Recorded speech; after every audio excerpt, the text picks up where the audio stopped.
everybody has a sort of defeated sort of like, the good old days were so great, you know, it was so wonderful. The truth is that everything has been improving, including the crowds for our comedy, including people's reception in you know, their willingness to at least start recognizing the culture. The culture was so underground and so new to the people back at, say, the 60s, that they never had laws against it, anything, you know. There was really no serious law against, say, acid or they had some pretty draconian laws against pot, but that was, you know, that was because of the 20s, you know, the racist law. And now, I know it seems like it's going backwards, but it's not. It's going forward, you know. How's it going forward? Well, you take the last two presidents that we've had, you know, are admitted pot smokers, you know. Before that, you know, like, you couldn't picture Reagan or Nixon, could you? I mean, Reagan's wife, apparently Nancy, she smokes up. But you see how it is? Mm-hmm. So we got a George Bush. He, you know, not only a pothead, but he was a cokehead, you know, and God knows what else, you know. He's the president of the United States. So that's look at those guys, you know. They'll give you an idea. They're supposed to represent, especially George Bush. He's supposed to represent the straightest right-wing religious right. And here he is with, you know, look at his record, you know. You know, he won't even talk about pot. And so it's a common thing with people. But it's a law that it's a racist law that they're still using or trying to use. Like when they tried to use it against me, they put me in jail. And all they really did was increase my popularity and give me a voice. And there was a time when the Supreme Court wouldn't even listen to a pot case. You know, forget it, you know. But now they're listening to it. I used my jail experience.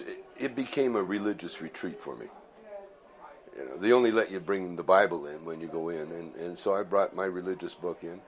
And I just sort of spent a lot of time exploring different religions, you know.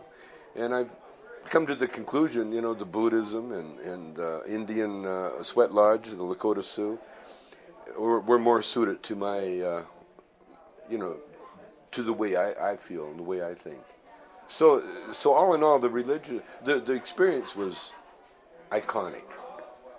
The liars would like to think that. You see, if they say the lie enough times, they believe it.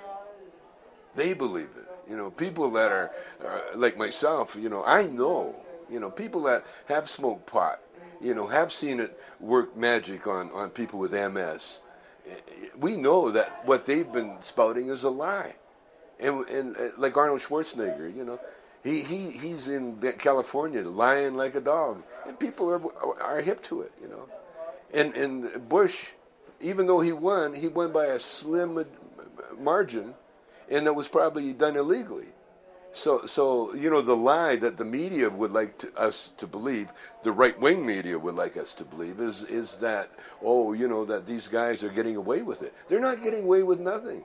If you go see that Enron movie, you'll understand how the United States government is running right now.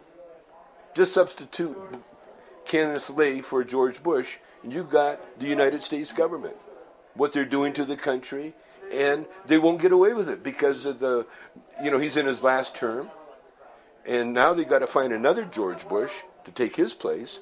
And in the meantime, the Republicans, like the ones in Iowa or Ohio, they're finding out they've been robbing the you know, the places people blind, you know, all these Tom DeLay with all his legal problems, Rush Limbaugh, you know, with his drug problem, all these guys, you know, Bill O'Reilly with his sexual misconduct problems.